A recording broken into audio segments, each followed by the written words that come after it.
É interessante notar o papel de mediador que o Paquistão tem feito neste conflito entre Irã, Estados Unidos e Israel. E é um papel tão influente que as reuniões que tratarão de um acordo para um fim permanente das hostilidades vai ser em Islamabad, capital paquistanesa. Mas, por quê? Nos próximos dias, a cidade está em um lockdown, parecido com aqueles realizados durante a pandemia de coronavírus. Ninguém está autorizado a circular pelas ruas, salvo em emergências. Isso se deve ao risco, reconhecido pelo governo paquistanês, de que organizações fortemente antagônicas aos Estados Unidos e a Israel que existem lá aproveitem a chance de uma reunião que tem o poder de decidir os destinos da economia de todo o planeta para realizar ações terroristas. É um risco considerável. O que nos faz perguntar novamente sobre a influência tão grande do Paquistão, influência essa capaz de convencer as partes a se reunirem em um local particularmente hostil para 2 das 3 delegações. Segundo alguns pontos de vista, tudo isso faz parte do planejamento da China, para pôr fim à guerra e acalmar os mercados. Os chineses têm um forte laço de cooperação com os paquistaneses, a ponto de desenvolverem projetos de armas em conjunto, como o caça JF-17 Thunder. E para a segunda maior economia do mundo, 2 elementos são cruciais nesse momento. Por fim a essa guerra, que, mesmo se terminasse definitivamente hoje, já empurrou para baixo o crescimento do PIB mundial.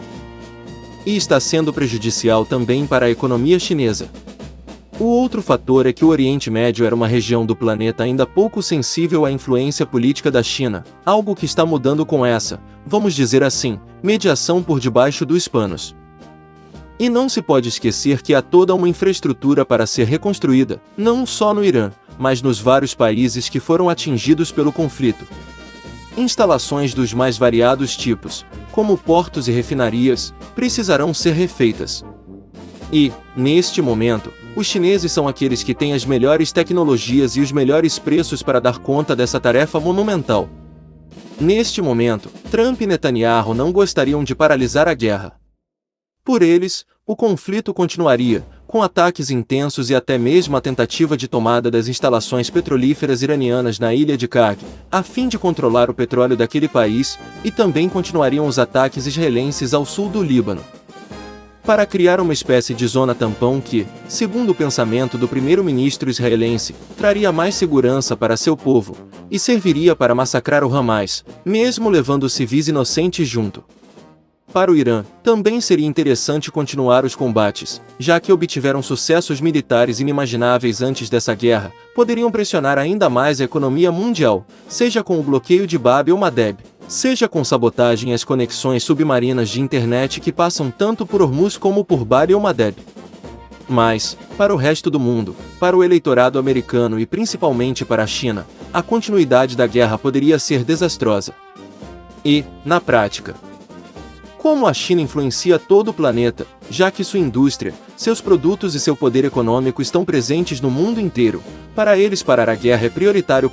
Tanto que convenceram o Irã a partir para a mesa de negociações, mesmo tendo diante de si uma vantagem estratégica que pôs os Estados Unidos e Donald Trump em uma posição bastante incômoda. Isso pode, talvez mais cedo do que se imagina, custar o mandato de Trump. Esqueçam questões ideológicas, de, entre aspas, derrubar um regime terrorista, ou de, também entre aspas, acabar com o programa nuclear iraniano. O que define a permanência ou não de um presidente é o grau de satisfação da população e dos donos do dinheiro com a condução da economia. Muitos americanos podem até aprovar a eliminação de um regime composto, entre aspas, por um bando de fanáticos religiosos que não hesitariam em usar uma bomba nuclear, se tivessem uma. Mas esse apoio vai embora rapidinho ao parar o carro com motor beberrão de 6 cilindros para encher o tanque, ou na hora de comprar a comida no supermercado. E perceber que está tudo custando 25% a mais do que no governo do outro partido. Fica um alerta.